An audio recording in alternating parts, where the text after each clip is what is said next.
Highly successful individuals are always focused on what's next, but they often don't take time to reflect on their journey and how far they've come. I'm Craig Heatherly, host of the Path Less Traveled podcast, where we dive into the journeys of extraordinary leaders. Their success rarely follows a straight path, and that's what makes their story so remarkable. Now let's dive into this week's episode after a brief message from our sponsors. This episode is brought to you by Mosier Consulting, the powerhouse behind some of the most innovative technology solutions in northern Indiana. For 30 years, Mosier has been delivering best-in-class solutions. If you're a leader in your company, Mosier is your partner in progress. With deep expertise in analytics, AI, managed services, Microsoft, IT savings, and strategic consulting, they don't just support your tech, they elevate your entire business. Mosier Consulting, technology experts, real results. Visit MosierIT.com to learn more. Looking for top talent in tech or professional fields? Avero Talent connects businesses with exceptional candidates, specializing in tailored recruiting solutions that match the right skills to your team's needs. Whether building a team or searching for a tough-to-fill position, Avero Talent delivers the expertise you need to hire smarter, faster, and with more confidence. Let us help you find your next star employee. Welcome to the Path Less Traveled podcast. This week, we feature Dustin Holland, the president and CEO of Better World Books. Dustin, welcome to the show. Thank you, Craig. Pleasure to be here. So fired up for our conversation. I think we could probably do 2 or 3 part episode for this because there's so much to unpack with what's in our backyard. And that's Better World Books. I got a great tour for the last 60 minutes, asked a bunch of questions, learned a lot, excited for the listeners to learn a lot more about the organization here. So kind of unpack this for us. Give us the elevator pitch on what you guys do here. Sure. So Better World Books has been around for 22 years, and we've grown to become one of the largest global booksellers on the planet. We process upwards of 500,000 books per week out of our facilities here in Mishawaka, Indiana, Reno, and Dunfermline. And really our mission is to get books to readers around the world and keep books in the reading cycle. And we've done that in a really big way. We're approaching a huge milestone, keeping over 500 million books out of landfills, and we're proud of everything that we've done the past 22 years. Tony, let's talk about the impact. Actually, let's back up. As far as books go, how do they get brought here? And then how do they get sent out to, who do they get sent out to? What are the different ways and tell us how the sausage is made. Sure. So it is fascinating when you study our supply chain. We're sourcing books from thousands of libraries and thousands of locations primarily from 4 different countries around the world. So we have clients and book supply partners in the United States, Canada, Ireland, and the United Kingdom. And a lot of our books come to us from our wonderful library clients. So as libraries are buying books, they need to find home for the books they're taking off their shelf. Sometimes they get books donated to them. And that's where we step in to help them manage their program at completely no expense to the library. They log into our shipping portal. They request supplies to order boxes.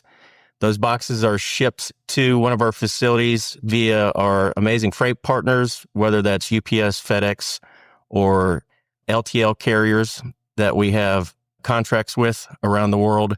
And then those books come to one of our facilities. They're put on the queue until we get time to process them. And then our associates go through each book by book. And our primary motivation is to actually sell the book. So as we process these books, we're looking for books to sell. Our software tells us what we should keep. Anything that we decide that there's not a resale market for, we look to donate through our amazing donation partners. We've donated almost 40 million books over the years to organizations around the world. And worst case, if we can't find a new home for that book, we do recycle it, and these old books get turned into a new product. So nothing ever goes to the landfill. It's an amazing story, and we have a team of 400 people that make it happen every day. Wow. And every book has got its own story, as you mentioned. And, there's history in all it is. I look around all the text and what I got to experience out there on the floor just through the tour. There's so many different stories out there. There's so much history out there. Give the listeners a glimpse into the history of the company, how it started, maybe even where it's at today, and maybe what excites you about where this thing's going.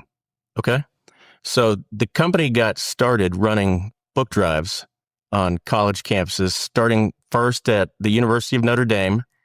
They collected the no value, the unwanted books that the bookstore wasn't buying back.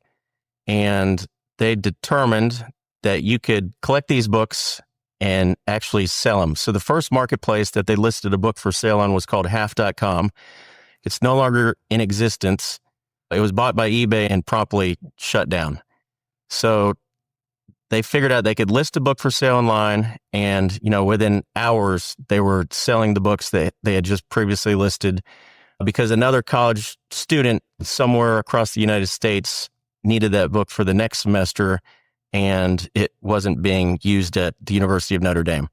So that's kind of how the company got started, running book drives. But the key, and this was an important decision at the time, our founders recognize, it's easy to collect a book, sell it online, but they wanted to give people a reason to buy the books. And that's where they started working originally with the Robinson Community Learning Center. Oh, yeah. And determined that as we sell these books, they wanted to give back. So at the time, they were giving back a very large percentage to the nonprofit. I think at the time it was about 50% was going back to the profit. That we determined that wasn't sustainable over the long run of the business.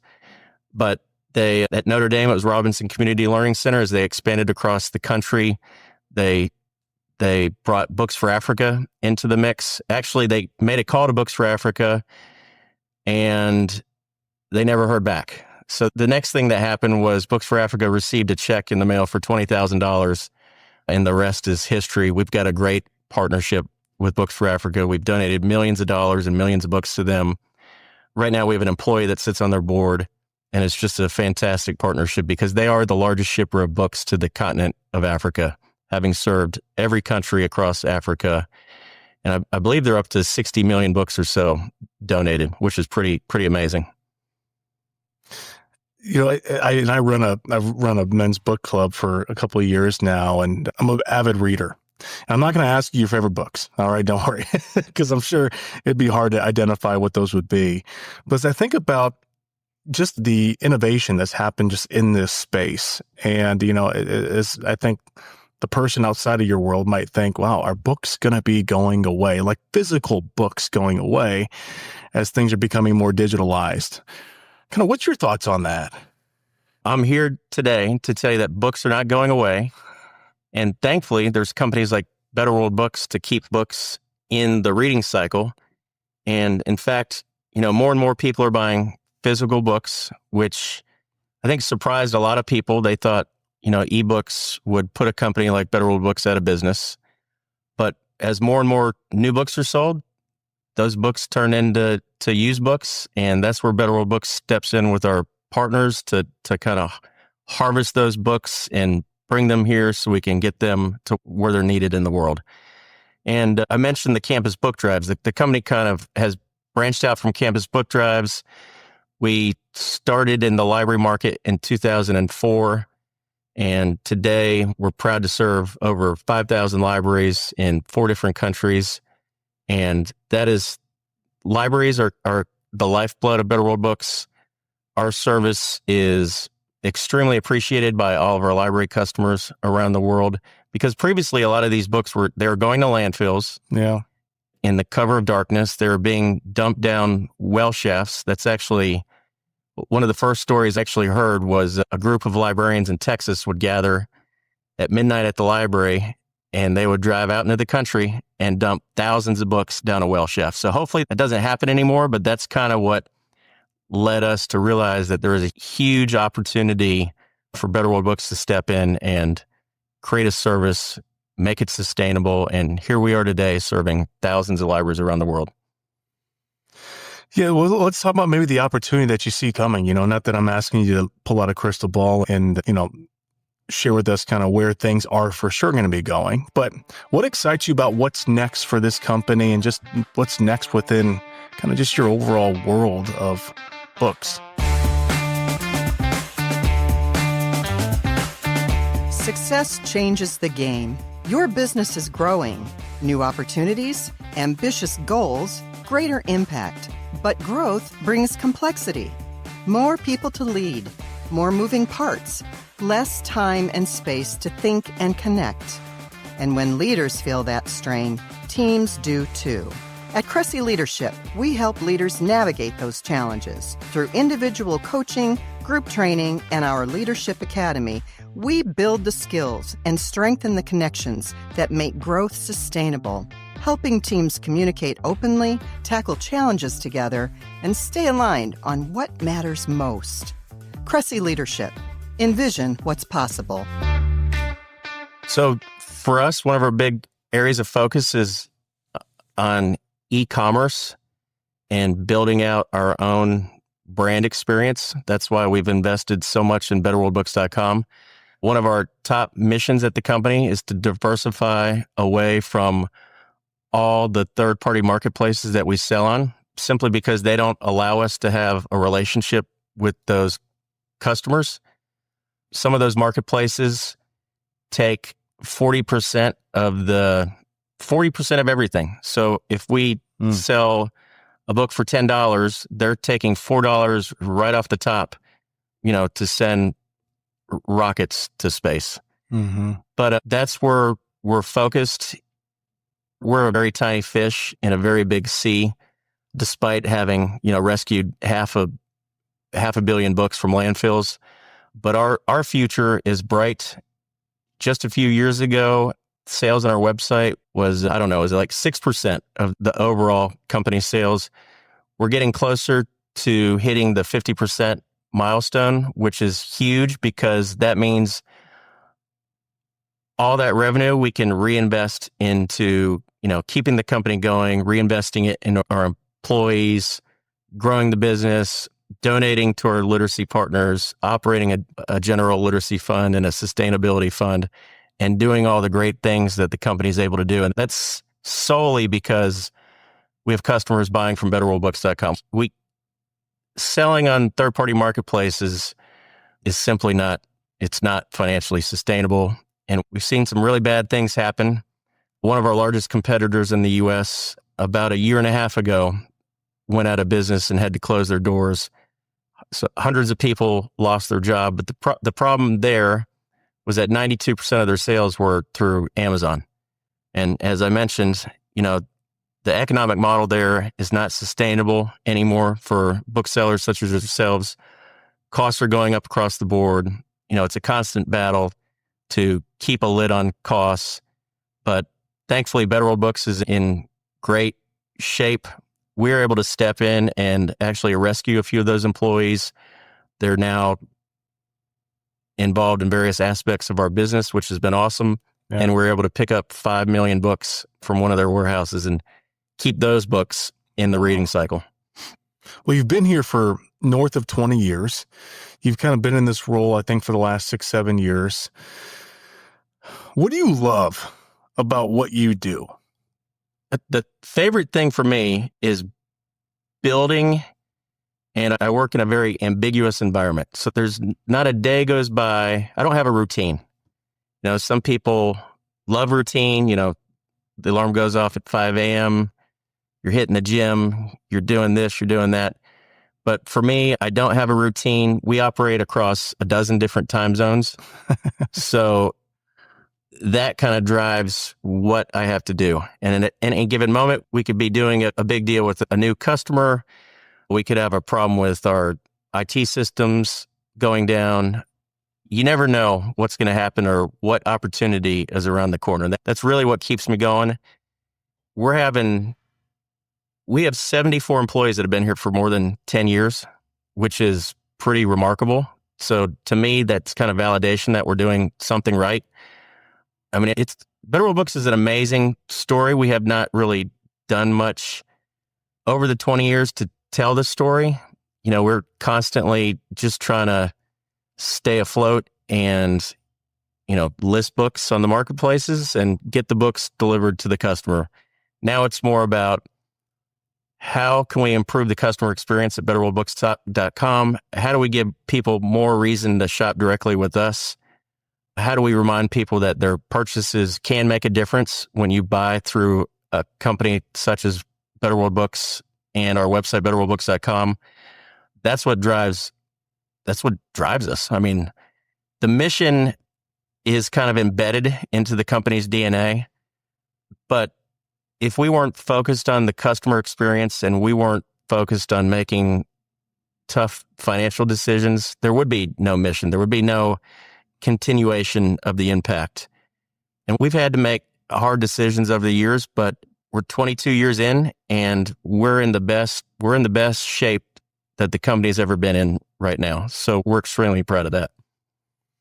Yeah, the tour that we just experienced, really nice to interact with a lot of your teammates and to hear the stories of the longevity of some of the employees. You just touched on it, but got to experience it.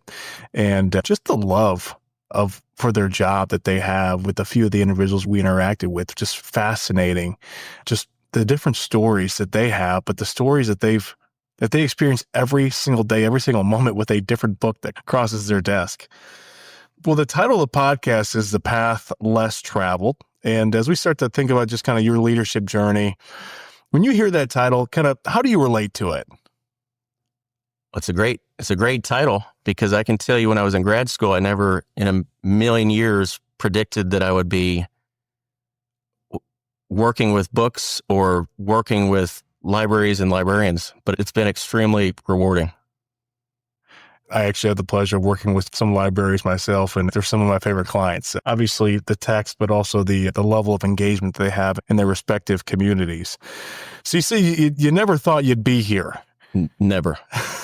How did you land here?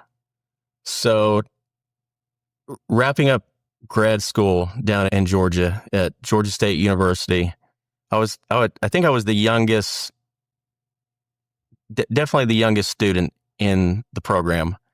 But I was introduced through my mentor through a business networking group to a gentleman by the name of David Murphy. And David served as a judge at the University of Notre Dame's Mendoza business plan competition.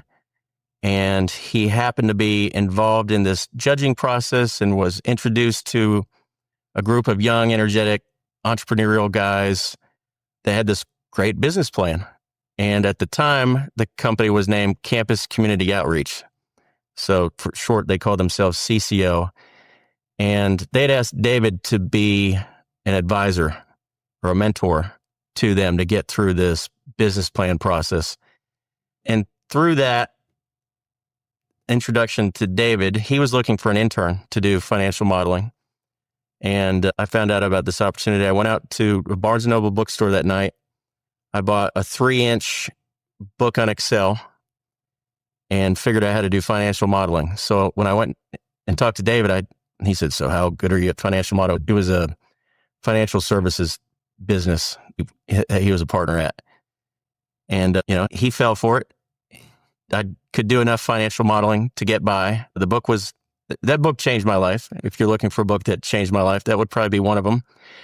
And David hired me as an intern for that, but we got sucked into campus community outreach and figuring out how to help them scale the business. And it got to a point where one of the founders had the idea that they wanted to figure out how to expand, their source of book supply. So to expand from campuses to libraries, as I mentioned. So they sent me on a whim within 24 hours down to the annual library conference in Orlando. And I talked to, several hundred librarians about what they do with surplus books. And that's how we determined that there was a massive opportunity for us to jump in and help. Because the problem with campus book drives is you only sell books 2 times a year. So we needed something to kind of level out the company's revenue and have both a steady supply of books and a steady supply of revenue. And that's how I got involved originally. Quite the journey. And I want to kind of talk a little bit more about just something that I don't know if many people probably know about you. The company is Better World Books, which would make me think that you've got to be in a few different countries over the course of a year. How much travel do you actually do? And how many places have you been? That is a great question. So I love to travel. I've traveled most of my adult life. I just hit 2 million miles just a few weeks ago on a trip coming back from India for the company. But I would imagine if we were to count all the countries, I've been close to 70 different countries. A lot of people don't know how many countries are in the world. That's constantly changing. Better World Books has shipped books to more than 11 countries over the course of the years. But I've been pretty much to every continent with the exception of Antarctica on company business. We have, as I mentioned, we have employees in 2 countries, clients in 4 countries, but we have book buyers all around the world. And in the past few years, our business has expanded where we're actually acquiring books from other countries and then bringing them back to one of our distribution centers and reselling those books to a variety of different groups. So right now we're bringing in books from Taiwan and Japan and India and Germany and Brazil and all over the place. It's fascinating what's going on in the book world right now. Well, a little bit earlier, you talked about, we have to think about profit. We have to think about customer experience. We have to have those hard conversations so that we build a sustainable business model and that we're here, 15, 20 years from now and even further down the road from now. So, with that comes some challenges with having those hard conversations as a leader. How do you approach hard conversations with people, with projects, with whatever it may be? Do you kind of have a framework or is that just an area of growth that you're working on yourself? Well, that's a great question. So there's been a massive evolution over the years here at Better World Books. So to answer your question, in the early days, the way hard conversations happened was once a year through an annual review process. So you could literally go a year, have your annual review and figured out you screwed something up 10 months ago. But we've kind of moved on from that. We'll have those hard conversations, which we have on a daily basis, directly in the moment. We like to solve problems in real time. I mean, that's pretty much how e-commerce companies have to operate. And that's our approach these days.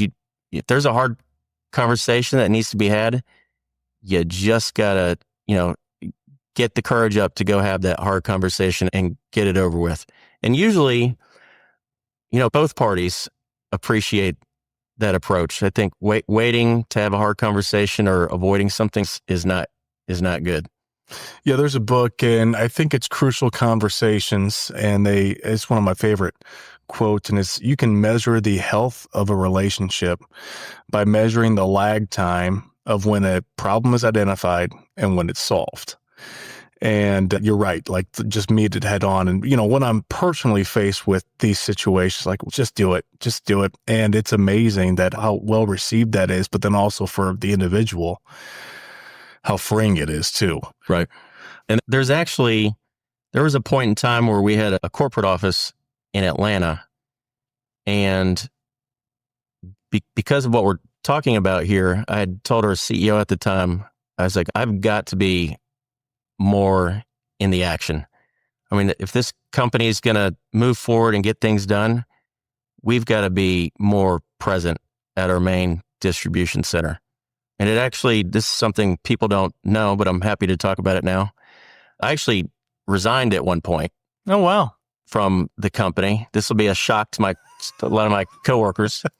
But our CEO at the time, he flew down to Atlanta within 24 hours, met me at the Atlanta airport. I got a gate pass. And he told me, you are not resigning. And he asked me, this had nothing to do with money. It was more about structure of the company. And at the time I told him I've got to be in Mishawaka. So he kind of told me at the time, he asked me what I saw myself doing in a few years. And I told him, it'd be great to be chief operating officer. And he said, why not CEO of the company? And I was like, well, I've never thought about that. And he said, you'll be CEO one day. So the rest is history. Wow. And I didn't quit. We made plans to pack up and move the family to Mishawaka, Indiana. It was definitely the best decision we made in our life so far. Wow.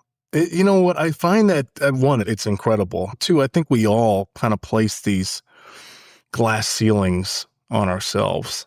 And although it's a smaller example there of like, I like to be COO versus like, what about CEO? Yeah, literally never crossed my mind. So within that time period, what was the time from that conversation to kind of the newer role? Well, he took a lot of my suggestions to heart, and we ended up closing down the Georgia office, and we moved myself up to this area, and I was able to just get more involved beyond sales and marketing and business development, which is what I was responsible for at the time. And then opportunities presented themselves. I mean, I'm a hands-on leader. Everybody knows that here, and I expect that of all of my 7 or 8 direct reports, is to be hands-on. And that's really how we've changed the trajectory of the business, is going out, solving problems, knowing what the issues are, talking to our customers, talking to our team. I can walk out on a distribution floor and everybody on the floor is comfortable coming up and talking to me and, presenting issues to us to look at, or you name it. I mean, our employees are very creative, and they've thought about a lot of different things, and it's been awesome to kind of distill their problems and go solve problems for them to make the company better. And that's what we've done. Well, that individual had to have seen something special in you and through your body of work, and then also, your potential and the path that you were on. As you think about that, and you think about maybe your leadership superpower, how would you answer that question? What makes you a very unique, gifted, and effective leader? So if you were to ask that question to my coworkers, they would tell you, without a doubt, most of them would say that he can take a large data set and distill the data down quickly and find anomalies and fix problems. So that's probably hard to explain without giving actual examples, but it's kind of weird how my brain works in that way. I would say it's me just rolling up my sleeves and working out there with our team and across the whole organization and every single job here. That's something that definitely has helped us. It definitely has trickled down through the ranks. Our dev team spends time out on the floor, shipping books, processing books. It's the only way that we can find issues and solve them faster. Otherwise, the issues just fester and nothing gets done. So action-oriented, roll up my sleeves. Who knows what other superpowers are out there. So I've never really thought about it, to be honest. Well, we're okay. Well, maybe you've thought about this. Where does that come from? Rolling up the sleeves, wanting to solve problems, just through your academic career, through something you saw growing up. You've just kind of like been around really effective leaders and you've adopted, this mindset, this approach. I guess, where does it come from? Well, if my mother's listening, I would give her a lot of credit. She's very action oriented. So she gets things done, and I've always been that way. I mean, all hours of the night, people call it Dustin time at Better World Books. And we want to promote a healthy work-life balance, but things have to get done. And with the era that we're in, with all the different communication platforms we have, it is a challenge to kind of stay on top of it all without having, I don't have an assistant that helps manage it. Claude Work will soon be my assistant to help do even more and have a bigger impact that we're already having. But I would give credit to my mother for being so action oriented. Well, in addition to that, I guess, who have been some people or just some things that you witnessed from others, mentors, teachers, coaches, peers, that have had an impact on your world and your growth as a leader? Anybody come to mind, and maybe just a lesson or two that sticks out? A big thank you to Senior One Care for sponsoring today's episode. Founded in 2006 by Carl and Kyle Bossing, this family-owned business has provided compassionate in-home care for nearly 2 decades. If my family needed a caregiver, I'd call Kyle. With 6 Indiana locations, they give you the peace of mind while your loved ones receive the care they deserve. Learn more at senior1care.com.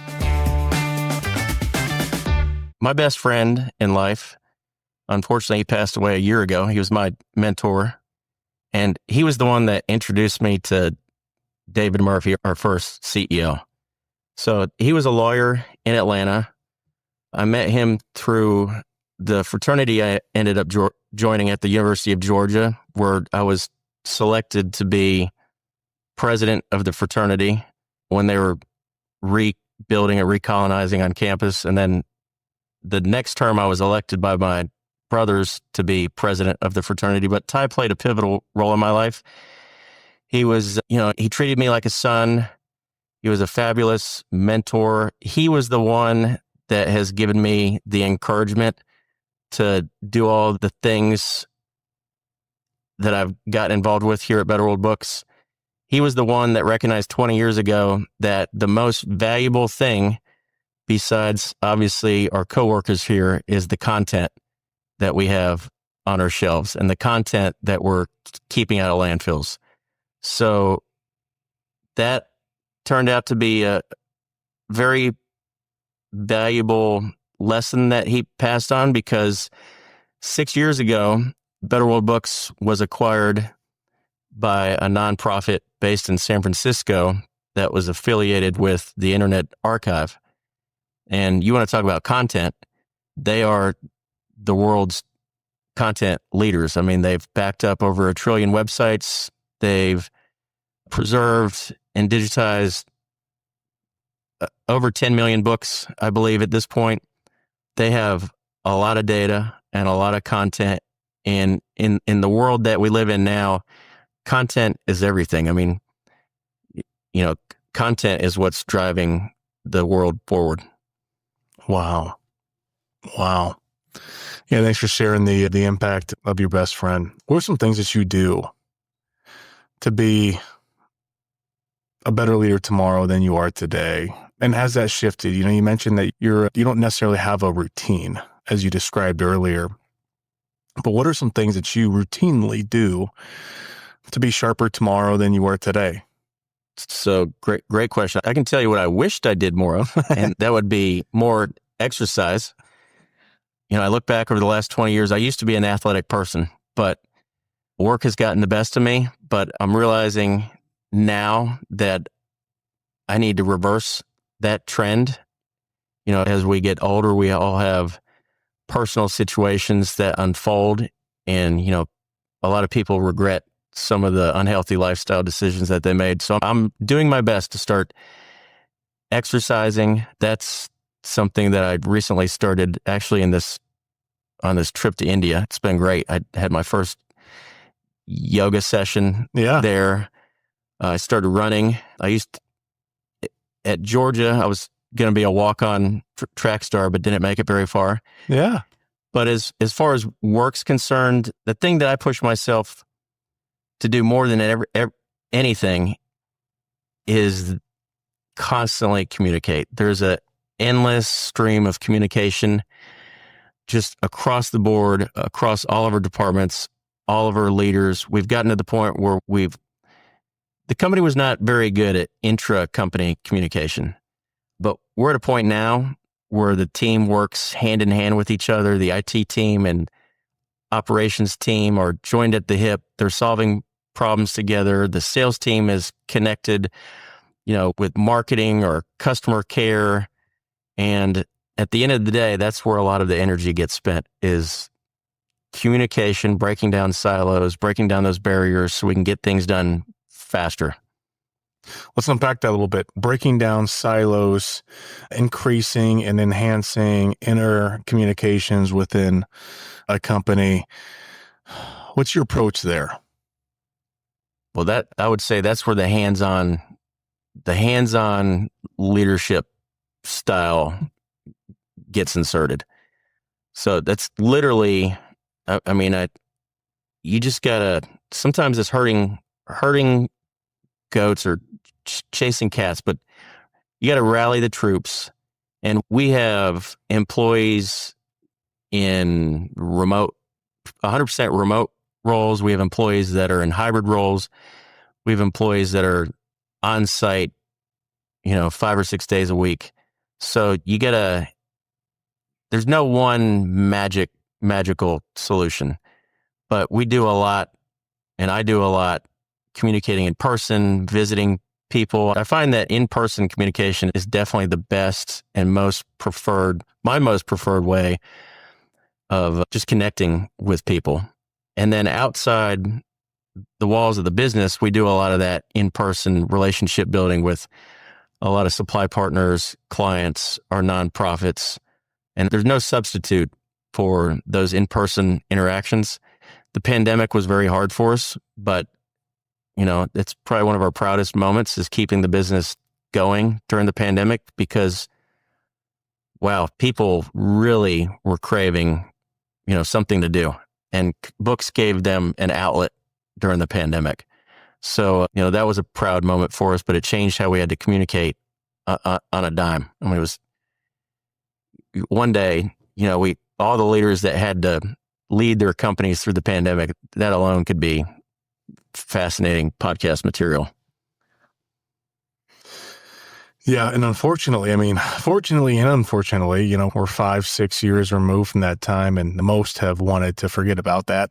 Right. And which is scary, because heaven forbid we have to go through that again. But, hopefully we've learned a thing or two.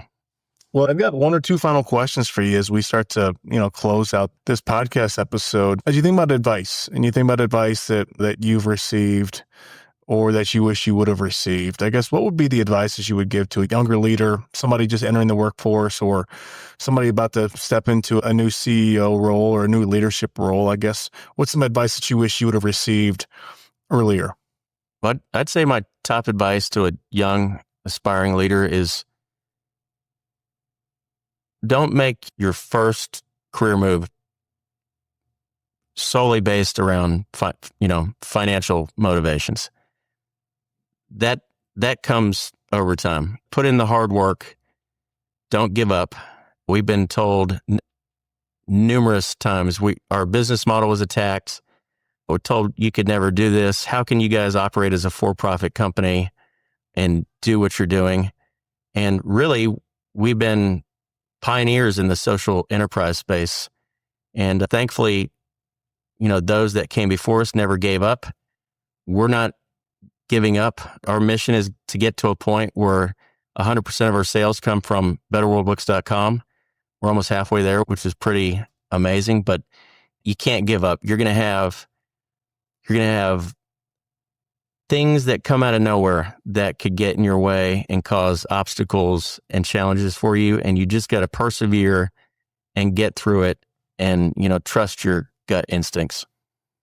Yeah, it's the advice of, when you're uncomfortable, like that's where the most growth happens. And it's the encouragement of get uncomfortable, put yourself in those situations, grind, because that's part of the recipe for whatever success you want to have in your life. Like there's got to be an element of showing up time after time and putting in the work, as you've mentioned, rolling up your sleeves. And invest in relationships along the way. Yeah. Yeah. How have you invested in relationships along the way? How's that look for you? Well, I'd say the thing I'm happy we did in the early days was, we worked for a very long time with Internet Archive.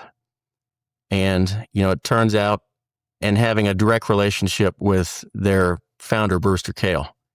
And, that relationship paid off in a really big way when he funded Better World Libraries to acquire Better World Books stock from all of our previous shareholders. So today we're owned by a nonprofit. There was a time period where Better World Books was constantly struggling because, anytime we made any headway financially, all that money had to go back to the private equity group or those that provided the capital to the company along the way. These days, we're able to reinvest the company's profits back into our mission, back into the customer experience, and it's paid off in a really big way. The company's debt-free, which is an amazing accomplishment. I don't know of another large bookseller on the planet that is debt-free, at least a secondhand seller, which is remarkable.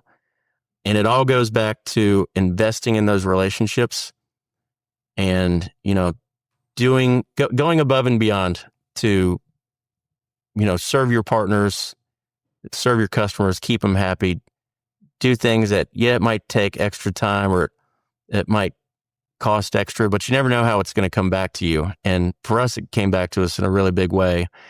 And it's truly allowed the company the freedom to fly and continue to, scale our impact. Well, close us out here. This is the opportunity at the end of the podcast to provide just kind of your final thoughts as it pertains to the company here, leadership, what excites you about the future in this space. I mean, anything. So feel free to close us out and wrap us up with whatever's on your mind. Awesome. So, Craig, you learned about Better World Books recently, and I know you're a first-time book buyer from Better World Books, which that's my final message.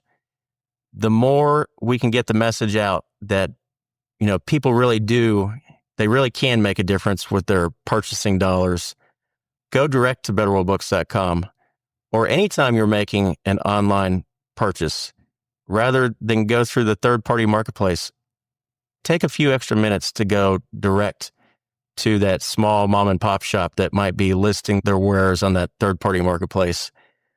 It makes a huge difference. It's made a really big difference to Better World Books. It's what's allowing us to keep thriving. As I look out over the next decade, I'm very confident that Better World Books will be here. We'll be able to survive any sort of downturn. We've weathered downturns before. And you just gotta keep going. So please spread the word. Tell your friends and family to shop, especially when you're looking for books at betterworldbooks.com. And hopefully we'll delight you with what shows up at your doorstep. I want to thank you for doing this. Really happy that I got to meet you in person, got to get a tour of the place, see how the business runs, learn about it, ask a bunch of questions, and then to have this opportunity here for listeners to hear the Better World Books, a glimpse into the Better World Books story. So thank you again for doing this. You're very welcome. Thank you. Well, that's it for this week's episode of the Path Less Travel podcast. Until next week, have a great day.